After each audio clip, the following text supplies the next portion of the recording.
vídeo número 977 com esse sino na minha cabeça. Isso, trilha sonora perfeita. Ei pessoal, bem-vindos ao meu canal e a mais um vídeo. Na tentativa da construção de uma linha do tempo na história da moda, a gente começa falando hoje da história da moda no Antigo Egito. Vamos lá?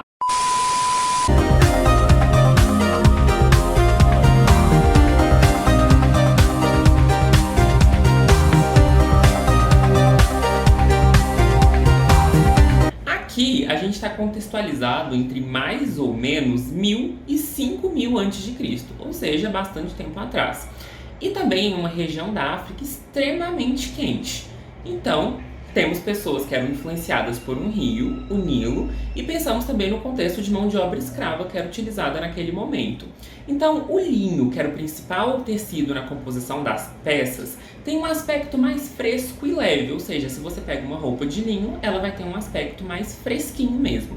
Então, a moda nesse período já era um reflexo da posição social que as pessoas ocupavam naquele momento.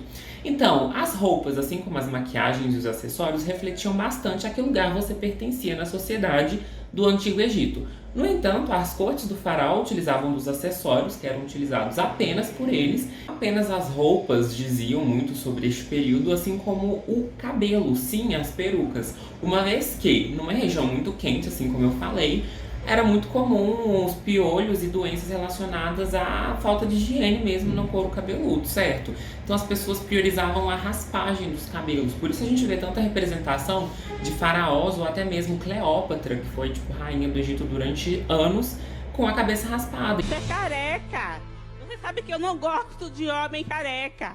Então o que eles usavam era uma espécie de peruca ou sobreposição na cabeça mesmo, porque eles raspavam a cabeça já que eles tinham piolho e essa questão toda aí com a higiene neste período. Ou seja, nesse período falar de peruca e essas sobreposições na cabeça já eram uma forma de ostentar o poder. E além dos cabelos, as pessoas raspavam todos os seus pelos do corpo, tiravam tudo mesmo como uma forma de higiene, né? Dado o contexto. Voltando para as roupas em si, falamos agora da dificuldade que se encontrava na época de tingir tecidos, isso mesmo, de usar roupas de cores que não fossem do branco ou daquele amarelado, característicos naturais do linho. Então falar de roupas douradas, vermelhas, azuis do período já era completamente segregacionista, e falar da corte do faraó, certo? E até mesmo nas representações históricas é muito difícil a gente ver nesse período do Antigo Egito roupas coloridas e que fogem àquele tom do linho, igual eu falei agora. Os cortes eram similares tanto para o guarda-roupa masculino e feminino da época, dito masculino e dito feminino da época, né? Afinal de contas, a construção de gênero já está aí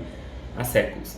Enfim, então os cortes eram muito parecidos tanto do que os homens usavam e tanto do que as mulheres usavam neste período, que era uma espécie de saia sobre as pernas, feita de linho. E as túnicas com mangas, igual a gente costuma ver, por exemplo, surgiu apenas com a chegada do Novo Império, já que ele veio com influências asiáticas na Ásia, essa que já se usava mangas muito largas e de mais sobreposição.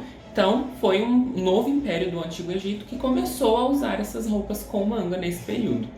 Então, antes disso, galera, era isso mesmo, só a tunicazinha lá, tanguinha pra todo mundo. Entre as mulheres, exclusivamente, era muito comum o uso de um corte reto, sem muito detalhe ou sem essa sobreposição da saia feita de linho.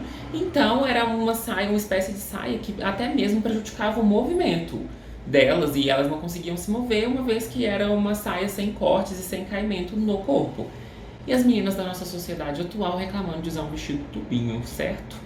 Agora falando de calçados, esses aí eram um artigo de luxo na época. E não tô falando de Louboutin, eu tô falando de sapato mesmo, de qualquer couro, usado e feito de papiro. Embora o papiro tenha sido uma matéria-prima muito utilizada no Antigo Egito, ela era utilizada com o fim de fazer papel, igual a gente já estudou.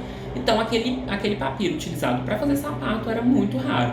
Por isso que as pessoas só usavam os sapatos aí no momento em que elas tinham que ir de um lugar para o outro e chegavam no lugar, tiravam os sapatos. E eles só eram usados, óbvio, pela corte faraônica também, porque escravo mal tinha lá o corte deles para poder usar a túnica, quem dirá sapato, né, para poder transitar aí entre as cidades, etc.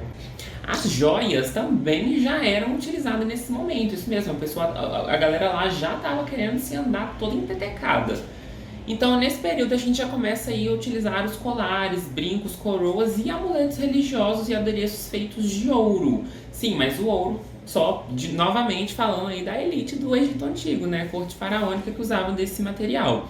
Embora a classe trabalhadora e os escravos desse período utilizassem também da forma deles de criarem as bijuterias deles, já que essa tecnologia chinesa ainda não tinha chegado lá. As peças eram símbolo de riqueza e daquela fé que você depositava nos deuses do Antigo Egito que tinham na época, e feitos de ouro. Em contrapartida, a gente também tem as peças que eram feitas de cerâmica, muitas vezes de pedras, mas para a classe que trabalhava e para as pessoas que não tinham acesso ao ouro no momento. Então a gente já tem aí o surgimento do que a gente chamou de bijuteria, aquela loja xing-ling que você vai. Agradeçam aí aos antigos egípcios que usavam, ao invés do ouro, a cerâmica e as pedras como forma de adereço, colares e etc. E falando em cerâmica, esse vestido aqui foi usado como uma forma de sobreposição dos vestidos de linho, por exemplo. E esses detalhes aqui são em cerâmica. Então, falando de cerâmica, a gente pode dar isso aqui como exemplo de sobreposição dos vestidos usados em linho. Por fim, os egípcios ainda tinham o costume de serem enterrados com todos os seus pertences, suas vestes, seus ouros e seus adornos já embalsamados na hora de irem para o sarcófago, certo? Então, a moda era uma forma muito de representar a que lugar você iria depois da morte. Então, você era embalsamado para ir para o sarcófago com suas melhores roupas e da forma que você mais teria se apresentado. Fato histórico esse, inclusive, que é um tapa naquela tia sua que disse que não vai com nada pro caixão. Pergunta lá pro faraó, então pra Cleópatra, que foram com tudo que eles tinham direito lá no caixão, sarcófago do momento. Então é isso, galera. Qualquer curiosidade a mais que você tenha para acrescentar no conteúdo desse vídeo, peço encarecidamente que você já deixe aqui nos comentários. Qualquer curiosidade que você tenha sobre esse momento, qualquer peça a mais que você também sabe que existiu durante esse tempo. Peço que você ajude a gente a fazer o canal crescer mais. Comente aqui o que você achou desse vídeo. Se você gostou, curta, comenta, se inscreve aqui no canal também. Então é isso daí. Beijo pra vocês e até o futuro. Egito Antigo. Sou faraó, sou faraó. Ninguém me deixa, ninguém me deixa.